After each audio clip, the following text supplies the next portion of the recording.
First, I guess some housekeeping, where Jared and Peglo stand.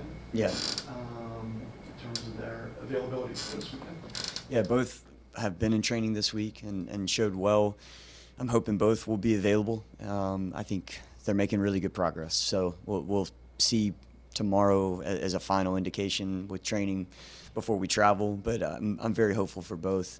And if not, then the following week, I would say, barring anything that happens next week in training, I think they'll both be available for next week.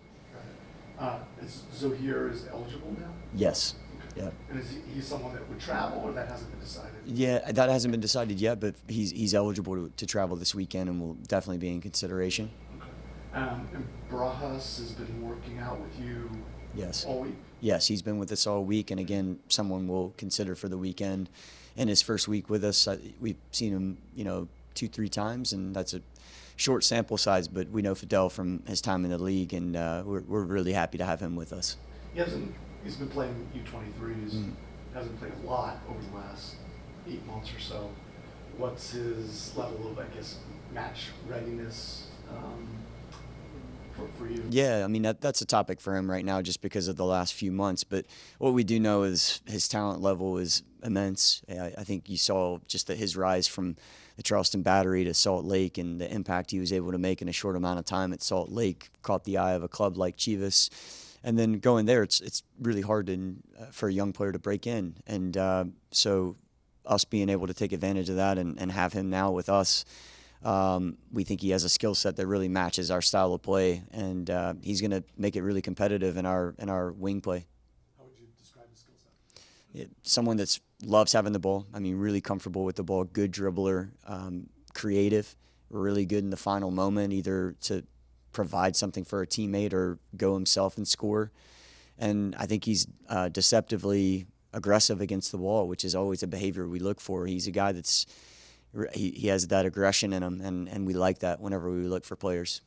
Reflecting on the other night, did you see what you wanted or portions of it? Yeah. In terms of that extra wrinkle. Yeah. In the way you want to play. Yeah, look, I think the foundation we talked about last year that we laid, I think that we built off of that in terms of our against the ball behavior was really solid on the night. We really disrupted Toronto whenever we were in set positions and made it difficult for them in the build-up. And we created a goal, in our counter press behavior for Boris off of that. I think with the ball, we started to, when you talk about a wrinkle, starting to see the beginning of what that can look like. Our second goal rather comes from a good build-up, and we're able to play in behind to Jacob, and Jacob, plays a nice ball for Christian Benteke. But at the same time, that's still very much in development. We gave the ball away far too often, and where Toronto's chances came were an attacking transition for them. So that's something we're going to continue to address and not back away and get conservative or anything like that. We want to keep trying to progress in that area because I know that in the long run it's going to benefit the team. Next, we'll go Dave Johnson. Hey, Troy, you just mentioned, Boris, and part of the foundation was laid with players like Boris or David Schnegg last year. We got glimpses of. How excited were you to see? Well, obviously, you were excited. He scored, but just talk about his role going forward because he was somebody coveted last year and certainly produced last week. Yeah, I think this is the most complete performance that we've been able to see for Boris in the DC United shirt. And he's going to keep building off of that because he was terrific last weekend. He's been really exceptional in preseason. And the more that he gets comfortable in what we ask him to do and his role and responsibility in the team, we're going to see more performances like that for Boris. And this is something, Bruce has talked about a lot, but David Schnegg I mentioned, and then Herrera on the other side, that dynamic. Can you just describe how much confidence that gives you as a coach, having those two on the fullback position? Yeah, the dynamic that we have on either side is one that I think most opponents have to scout and they have to prepare for because we all know what Aaron's capable of when he gets going in the attack, and he built a little bit lower last weekend, but we saw him he was able to join at the right times, which is what we're asking Aaron to do this year, and he can always deliver a final ball that's really dangerous. And I'd say the same thing on the other side now with David Schnegg. I mean, really, really pacey winger. He's always testing the line with his forward runs, delivers a great ball himself. So both these guys we have a lot of expectations for. But then, when we look at Derek Dodson, he's gonna play in that position as well. And I'm very happy to have Derek in that position. And when we get Connor Antley healthy, I think Connor's going to factor in just as he did before he got injured last year in one of those two positions as well. And depth is a key to success in this league. And you think about it, you didn't have Jared or Peglau last week, but Merle involved in the goal, Kojima. So your level of encouragement with the depth that you have and how these players perform. Yeah, I think you said that well. I mean, really, last season, whenever we had different injuries at different times, it wasn't that we didn't have the next player to step up. We just didn't have it in quantity. And I think we've raised the quality of the group, from the entire roster. But we also just have, I think, a more sustainable roster now than we did a year ago. So a lot of credit goes to Ali Mackay, Caleb Shreve, Eamon Dunleavy for the work they've put in. Thanks, Dave. Next, we'll go to Bruce. Hi, Troy. Bruce, how you doing, man? Doing great, buddy. Can you explain how important it is to put teams away when we're up a goal? Yes. Accomplish that, especially with every point seems to count every year in this league. How do we do that? Yeah, I think the opportunities were there for us to do that the other night, and this is something that I spoke to the group critically about this week, and constructively. Look, meaning that we score the first goal, we go up in the game, the opportunities are there for the second, and we don't capitalize to go up 2-0, and then we let the opponent back in the game with some poor giveaways, and then from that point, we get back in the game, we score a nice second goal, and one more time. A goal kind of comes out of nothing on the penalty call against, but I think what we have to say is we can control that more and we can go and push for the third goal while continuing to not give away too much to the opponent. So we have to do that more this year. We know that, we're aware of that, and we're working on it every week. Thanks, Troy. Yep. Next, we'll go to Donald One.